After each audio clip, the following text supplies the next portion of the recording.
The number 27, it's not just a number, is it? Yeah. For anyone who follows music history, it's more than that. It's a legend, a really dark superstition. You could even say it's a kind of tragic, self-fulfilling prophecy that's just woven into the very fabric of rock and roll. Yeah. It is, of course, the age of the 27 Club. It's one of the most enduring, most gothic pieces of pop culture lore. I mean, it really is. And for a whole generation, that idea became absolutely enshrined in the public imagination with the death of Kurt Cobain in 1994. And the moment that just crystallized the tragedy for me was that famous, just heartbreaking quote from his mother, Wendy. Yeah. When she was told the news, she quipped, "Now he's gone and joined that stupid club. I told him not to." Wow. Yeah, that one line, it's devastating. It just captured decades of this kind of celebrity tragedy and really cemented the whole concept for a new generation. We all know the key players in this alleged club. You got Cobain, Jimi Hendrix, Janis Joplin, Jim Morrison, more recently Amy Winehouse, and the, I guess, foundational member, Brian Jones. They all died at 27. But here's the core question we want to get into today in this deep dive. Is the 27 Club actually a statistical anomaly? You know, a cosmic coincidence that doesn't really mean anything? Or, this is the important part, does it reveal something far more devastating and maybe actionable? A tragic, preventable system failure within the high-stakes world of the music industry. And I think we need to step away from the mystic for a moment and almost put on our systems engineering hats. We are going to compare the highly sensitive human mind of the brilliant, often vulnerable artist who's creating at this unparalleled speed. We're going to compare that to a high-performance system. The operating theory we're really digging into is that, like any complex, finely tuned system, these artists crash. They crash when the environmental pressure and the organizational factors just exceed their internal capacity to process it all. I think that shift in perspective is so crucial. The mission today isn't just to look at who died, but to ask why the system they were in felt like it was designed to kill them. We're going to investigate the root causes, not just what's traditionally dismissed as, operator error or some kind of moral failing. We're going to use frameworks designed for industrial safety and prevention. We'll look really closely at the defining case studies, Cobain, Hendrix, Winehouse, and place their profound personal struggles right inside this cold context of systemic failure. Okay, let's unpack this where any good legend has to start, which is with the hard facts. The perception that just permeates our culture is that the age of 27 is somehow inherently riskier for famous musicians than, say, 26 or 28 or 30. We sort of feel it in our gut. But what does the hard data actually tell us? Right. And when you look at the scientific consensus, which has, run the numbers on mortality data for thousands of musicians, the widespread legend has been repeatedly disproven. A really significant inquiry, it was published in the BMJ, a very prestigious medical journal, back in 2011. And it just dismissed the 27 Club as a statistical myth. There's simply no empirical evidence that suggests notable people, or any people, really, are statistically more likely to die at 27 compared to other young ages. Okay, so that's the statistical side. But if the stats just debunk the whole thing, why does the legend feel so powerfully, so persistently true? You can't tell me that feeling came out of thin air. You can look right back to that sharp, tragic turn of the decade, between 69 and 71. And that's exactly where the cultural reality just completely diverges from the statistical reality. The myth was born from what you could call a statistically improbable clustering of events. I mean, just think about the sequence. You have Brian Jones dying in 1969, then Jimi Hendrix and Janis Joplin in 1970, and then Jim Morrison in 1971. That's 4 superstar musicians, all at the absolute height of their fame, all dying within a 2-year span, and all at the age of 27. That sequence was an observational coincidence of such magnitude that it just immediately captured the public imagination. And we can't ignore the historical anchor here. The ghost of Robert Johnson, the blues legend, he died back in 1938 at 27, allegedly poisoned. And while his death obviously predates the actual club narrative by decades, his rediscovery in the 1960s sort of helped frame 27 as this historically faded, maybe even cursed age in music. It gave the legend these deep roots. What's fascinating here is really understanding how this myth evolved. Because even if the actual mortality rate isn't statistically higher at 27, the phenomenon is absolutely real in its consequences. The researchers who were involved in that BMJ study, they made a very compelling finding. They found that while the risk of death wasn't greater at 27, those who did die at age 27 are, as a group, exceptionally notable, especially when you compare them to people who died at other young ages, say between 25 and 40. Oh, that's a huge distinction. So it's not that 27 is a death age, it's that people who die at 27 become more famous because they died at 27. Is that right? Correct. We pay way more attention to them. You've hit on the core sociological insight, yeah. Yeah. This touches on this concept of path dependence in cultural evolution, an effectively random event, that really tight cluster of deaths in the early 70s. It evolved into a powerful cultural story and narrative. I mean, imagine if three major political figures all died suddenly at the age of 33. We would immediately start looking for connections and patterns at that age. Once that narrative is established, it shapes how we interpret all subsequent history. When an artist dies at 27, our culture places greater interest in them than if they had died at 26 or 28. So it creates a self-reinforcing cultural feedback loop. Precisely. This is what researchers call mimetic reification. The myth brings itself into being through cultural fascination. Our cultural belief that 27 is significant causes us to pay closer attention, to seek out patterns, and to make sure that anyone who does die at 27 is retroactively pulled into the spotlight, which then reinforces the very myth that drew our attention in the first place.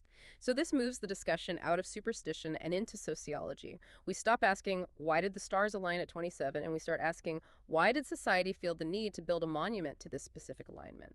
It proves the power of cultural storytelling. It just doesn't prove a higher statistical risk. So we're keeping the number 27, not because it's a killer, but because it's a brilliant cultural magnifying glass. It spotlights the systemic problems that kill musicians throughout their entire careers.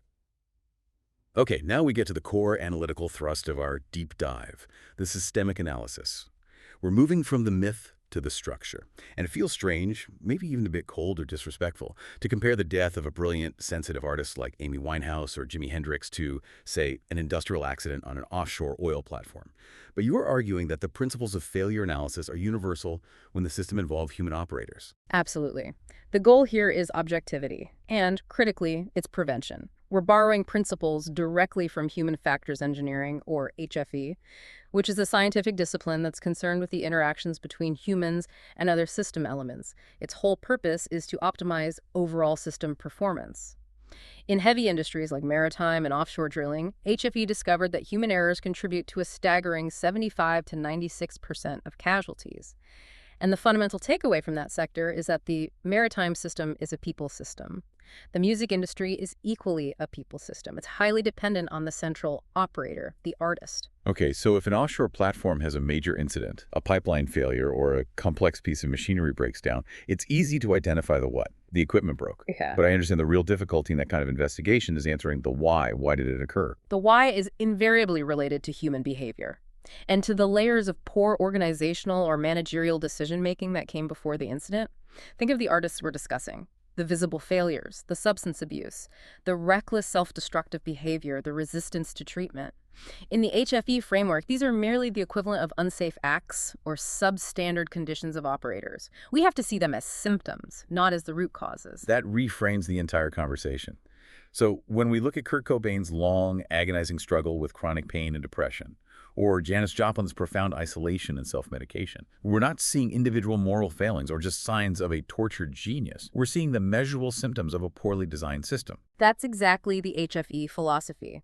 It emphasizes that human-induced error is often seen as an effect of poor system or organizational design, not a primary cause. The operator, the artist, rarely intends to fail or to self-destruct. The system, through its structures, its financial policies, its relentless schedules, its cultural environment, it creates the conditions where failure becomes almost inevitable. It's the difference between blaming the pilot for crashing and blaming the aircraft designer for providing a confusing control panel while demanding the pilot fly for 48 hours straight without any rest. The environment forced the error. That industrial analogy brings some needed clarity. Yeah. You mentioned applying something called the Swiss cheese model, which is used a lot in air safety and industrial safety. How does this industrial failure model map onto something as messy and, well, artistic as the music world? We can adapt the human factors classification and analysis system. It's called HFACS directly. This model illustrates that for a catastrophic failure to happen, holes in several layers of defense have to align, just like holes in slices of Swiss cheese. The system has 4 major layers of defense, and where they fail, that's where we find our root causes. Can you walk us through those layers Yeah. and sort of translate them into the music ecosystem? Absolutely. The broadest, deepest failures, they happen at the top layers. So first you have organizational factors. This is the music industry itself, the record labels, the major booking agencies, the management culture, and the commitment, or lack thereof, to the artist's safety and health. An example of a failure here is pushing an exhausted artist onto a relentless global tour schedule just to maximize profits, totally ignoring known human limitations. Okay, so that's the big picture. What's the next layer down? Next is unsafe supervision. This is the layer of immediate operational management. The promoters, the tour managers, the personal handlers, their operational decisions affect the artist every single day. A failure here might be ignoring an artist's explicit plea for a day off, or, ensuring drugs are readily available backstage to keep the performance schedule going, rather than seeking medical or mental health support. And below that is the artists themselves, right? Their internal state. Exactly. The third layer is preconditions for unsafe acts. This is the artist's inner state, their readiness to perform safely. In the industrial model, this includes what they call adverse physiological states, things like chronic illness, severe fatigue, sleep loss, and chronic psychological distress like depression or anxiety. For a musician, their severe chronic pain, like Cobain's, or their profound social anxiety, like Joplin's, that falls squarely into this category. And the final layer is the crash itself. Yes, the unsafe acts. This is the immediate observable failure. The errors, like a bad medical diagnosis, or the violations, like willful disregard for safety procedures, which includes excessive substance use or treatment resistance. This is the last thing that happens before the catastrophe. So you're saying Cobain's depression and chronic pain, the things that were absolutely ruining his life in this cold industrial language, are simply an adverse physiological state. Yes, that's precisely how the analysis works. It sounds clinical, maybe even dismissive of the personal anguish, but that scientific distance is exactly what helps us. It forces us to analyze his internal condition like we would analyze a lack of sleep in an airline pilot. It makes it a system liability, not a moral failing. We know from HFE research that sleep loss, even just one single hour, significantly increases the risk of operational accidents. When you look at the life of a touring musician, chronic distress, relentless schedules, access to easily acquired self-medication, they are operating their high-performance system under conditions of severe, prolonged adverse physiological states. And the key insight is that these substandard conditions aren't just permitted by the organization. They're often financially incentivized. The systemic failure starts at the top with management policy, work schedules, and a culture that prioritizes performance and profit over the physiological limits of the human asset. This leads us right to the earliest case study. To see this system failure in action, where organizational priorities just cannibalize talent, we have to go back to the literal founder of the Rolling Stones, Brian Jones. His death in 1969 at 27 didn't just kick off the whole myth. His experience perfectly illustrates how organizational factors can ruthlessly discard talent when it becomes inconvenient or costly. Right. Before the Rolling Stones became Mick and Keith's band, it was Brian's vision. He was the multi-instrumentalist, the one who named the band, and initially, he was the unquestioned leader. He seems like a prime example of a brilliant, high-performing system. He was the intellectual and artistic engine in the early days. A childhood friend of his described him as a rebel without a cause, but when examinations came, he was brilliant. He had an innate nonconformity. He disliked the regimentation of school and authority figures, which is a powerful foreshadowing of his eventual catastrophic relationship with the regulated, high-pressure structure of a massive rock band. He was a free spirit who suddenly found himself constrained by a complex, profit-driven organization. And that organization changed its internal structure, which resulted in what we'd call an organizational factor failure. Precisely. In the early to mid-60s, Mick Jagger and Keith Richards became this incredibly successful songwriting team. In HFE terms, this was a massive, destructive shift in organizational priority and in the reward structure. The system shifted from prioritizing the original blues vision and instrumentation, which was Jones's strength, to prioritizing content creation and intellectual property, which was Jagger and Richards' strength. Jones's role diminished, and he lost control over the band he founded. The system he created made him obsolete. So his external power shrank dramatically. And in response, his internal preconditions for unsafe acts, his distress, and his self-medication, they grew exponentially. Absolutely. The external organizational pressure created chronic distress, which then drove his internal spiral. Jones developed severe alcohol and drug problems, which led to increasingly unreliable performance in the studio and on stage. He was demonstrating substandard conditions of operators that were exacerbated by the organizational climate of estrangement and his legal issues related to drug possession. Instead of the system intervening to mandate mental health care or sabbatical, it responded to the symptom unreliability by initiating the process of system ejection. which resulted in the unsafe supervision layer dismissing the operator. He was fired in June 1969. Less than a month later, Jones was dead, found drowned in his swimming pool. The death was ruled death by misadventure while he was under the influence of alcohol and drugs. And the evidence of sustained system overload was clinical. The coroner's report noted his liver and heart were both enlarged by sustained drug and alcohol use. This wasn't a healthy system collapsing. This was a severely compromised system reaching its endpoint.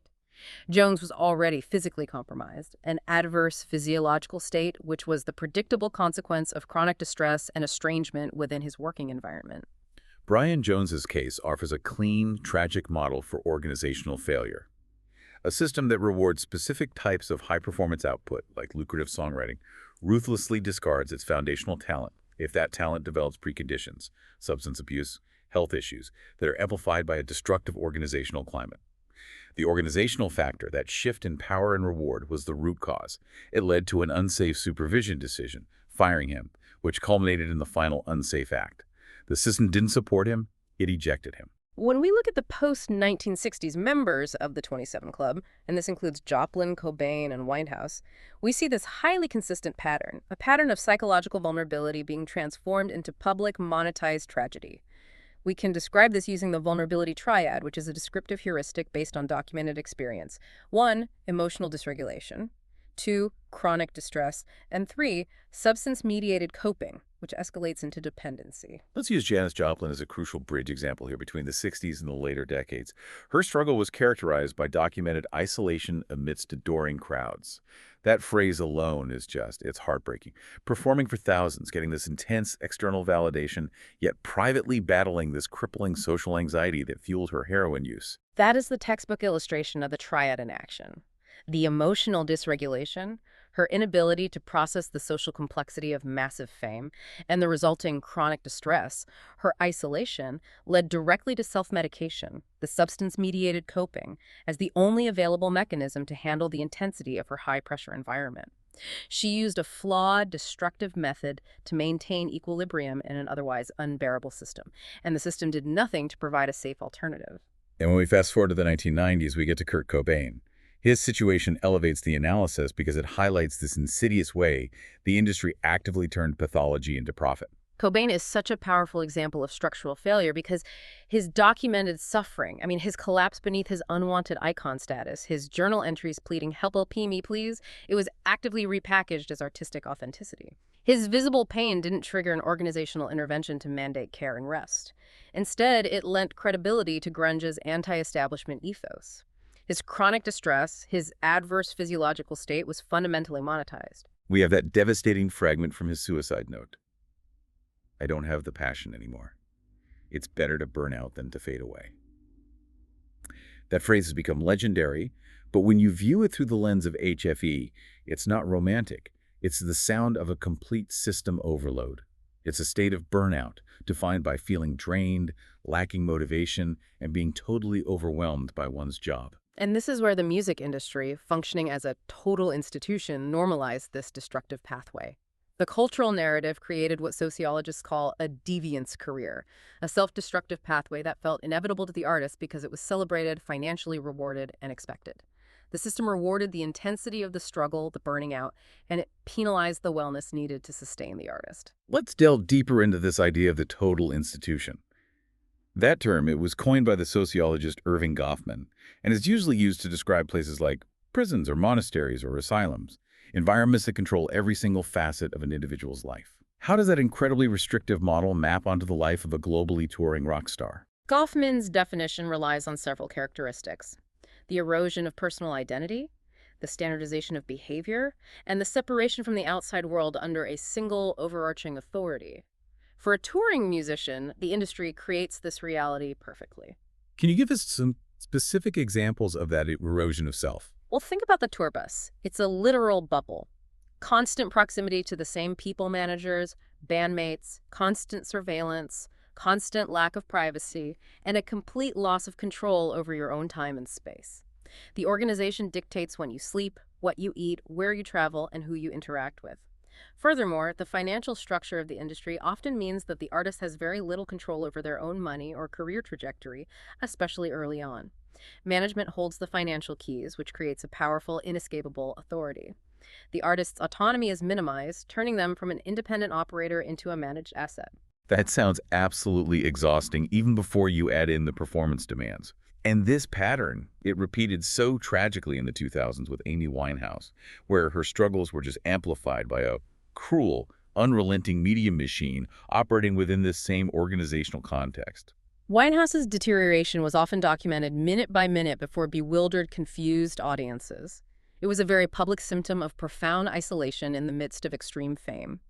And the systemic failure that defined her experience was the absolute, unconscionable commodification of her self-destructive defiance. You're referring to her hit single, Rehab, in that famous line, "They tried to make me go to rehab. I said, no, no, no." Precisely. The artistic expression of her treatment resistance was financially rewarded and celebrated globally. Her defiant rejection of rehabilitation was turned into a massive commercial success. The moment she expressed vulnerability and self-sabotage, the organization printed money. This created an impossible feedback loop. Seeking safety or rest became an act of commercial self-sabotage, while performing the deviance guaranteed massive financial and cultural rewards. The system actively penalized wellness. And we have to acknowledge that the industry pressures today are even more complex. They add to the system overload. It's no longer just about touring. It's about being a Tuner 47 content machine. The sources outline a relentless environment that drives burnout to new levels. Musicians today face immense pressure to act as content creators, prioritizing an online presence, social media engagement, and constant self-promotion over their actual artistic talent.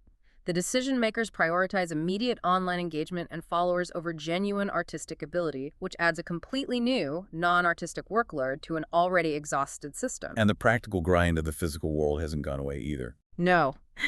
You still have the relentless touring schedules and the chronic lack of fitness for duty, as the HFE analysts would call it. Backstage, there is easy drug and alcohol availability, which becomes the default, often self-prescribed medication for chronic distress, pain, or sleep loss.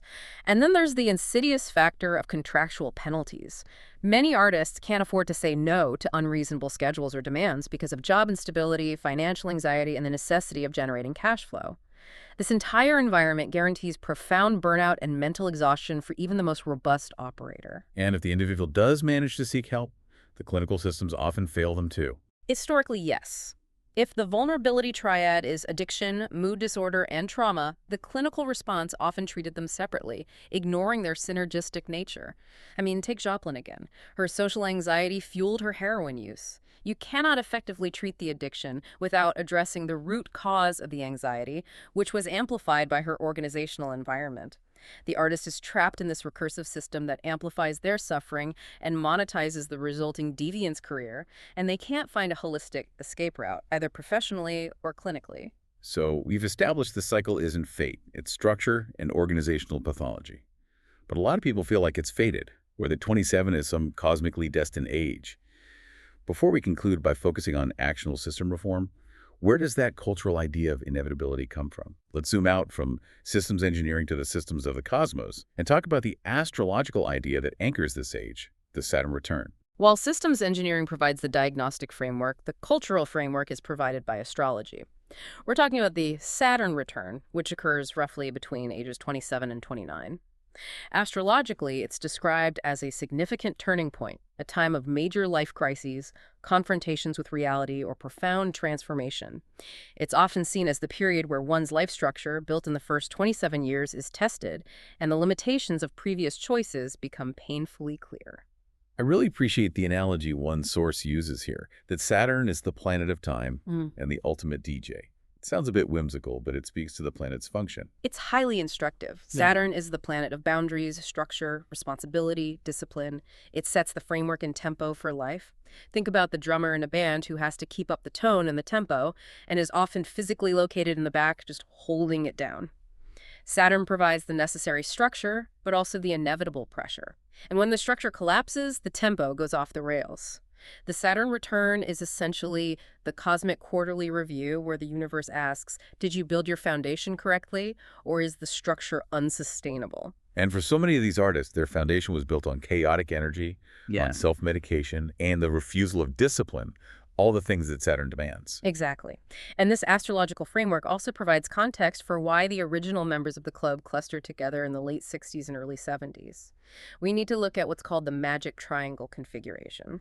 Okay, that sounds like some serious astrological jargon. Can you break down what the magic triangle is and how it impacts a whole generation? The magic triangle configuration involved a powerful, harmonious alignment between three major outer planets, Uranus, Neptune, and Pluto. Specifically, it was Uranus trine Neptune and a sextile to Pluto, which coincided with the birth of Joplin, Hendrix, Jim Morrison, and Brian Jones, the generation born roughly between 1942 and 1946. These slow-moving planets define generational energy. And what kind of energy did that configuration define? This specific alignment marked a generation that was intensely focused on complete reformation. Uranus represents rebellion and revolution. Neptune represents utopian ideals, dreams, and sometimes delusion. And Pluto represents deep, total transformation. This combination gave them strong ideals of a utopian society and made them unafraid to experiment with music and drugs as a means of seeking that higher ideal or just escaping the current reality. They were born with this revolutionary energy encoded in their personal structure. And then they found fame during a period where the external world mirrored their internal chaos. Precisely. That generation hit its fame peak during the highly tumultuous Uranus-Pluto conjunction of 1967, the peak of the Flower Power Revolution. That conjunction wrought confusion and chaos on a society that was battling authority and traumatized by a foreign war. Their personal revolutionary drive, amplified by the Saturn Return's pressure to define self and structure at 27, it happened while the entire cultural system was in crisis. It was a perfect storm where personal psychological crisis met cultural revolutionary chaos. It makes sense that Cobain and Winehouse, born decades later, are described as inheritors of this revolution. They carry that revolutionary and self-destructive energy forward, facing their own cultural chaos. The rise of the internet for Cobain, the brutal tabloid culture for Winehouse, amplified by the modern media machine. Their Saturn returns were just as intense because their foundations were equally fragile, built on this revolutionary energy that had no stable organizational structure to contain it. Let's go back to Saturn as the enforcer of structure and reality, especially the themes that are associated with endurance and pressure. The astrological themes of endurance, the kind of discipline you see in training montages, getting up before the sun, holding the line, that's what Saturn demands. The Saturn return often manifests as running into a wall. It's the age when artists struggle with health issues, feel the weight of getting older, and realize they can't do as much as they did when they were younger. For an artist whose entire commercial value is tied to the myth of eternal youth and relentless, self-destructive performance, hitting that wall at 27 is not just a physiological event, it's a catastrophic system failure that the organizational culture is profoundly ill-equipped to handle safely. They simply don't have the structure to manage limitations. Our deep dive was ultimately about moving this enduring cultural discussion from superstition and cosmic fate to structure and accountability. Dismantling the 27 Club myth is so critical, not to deny that musicians have heightened mortality. Mortality data for post-1980 artists confirms that supportive policies can significantly reduce this risk, but to redirect our concern toward actionable frameworks. The narrative of the tortured genius romanticizes the suffering. It forces us to believe that the tragic deaths of these brilliant individuals were an inevitable mystical price they had to pay for their brilliance. But what our extensive analysis shows, using these industrial HFE models, is that these deaths expose a preventable occupational hazard. The consistency of the self-destructive dynamics, the vulnerability triad, the external amplification of distress, the monetization of pain across distinct eras, from the 1960s through the 1990s and into the 2000s. It strongly suggests a structural rather than individual pathology. The problem is not the individual operator. It is the system that they are compelled to operate within. The true tragedy, then, is not the age they died at. It's that these brilliant, vulnerable individuals, often with high levels of neurodivergence, high empathy, and low self-worth, making them extremely susceptible to burnout, were ensnared in a recursive system. This system took their pain, amplified it for maximum cultural impact, and commodified it, creating those deviant careers that felt tragically inevitable to the artists themselves. We've seen clearly that the organizational culture of the music industry often functions as the opposite of a robust safety management system. It lacks the safety-conscious management, the workload monitoring, and the anti-blame culture that is absolutely necessary for high-risk operations where human performance is essential. In the industrial world, this level of repeated failure would trigger massive regulatory intervention. So let's end this deep dive by coming back one last time to the core tenet of the industrial HFE model and using it as a provocative framework for the future of the industry. In safety-critical sectors, management is urged to correct problems before they become serious by establishing safe workloads and schedules based on known human physiological limitations and requirements. Imagine, truly imagine, if this fundamental principle ensuring human assets are protected and workload is managed was applied rigorously to the music industry's most valuable and most vulnerable assets, the artists themselves. What would the industry look like if we focused on ensuring genuine fitness for duty, meaning the artist is fully rested, mentally capable, and motivated?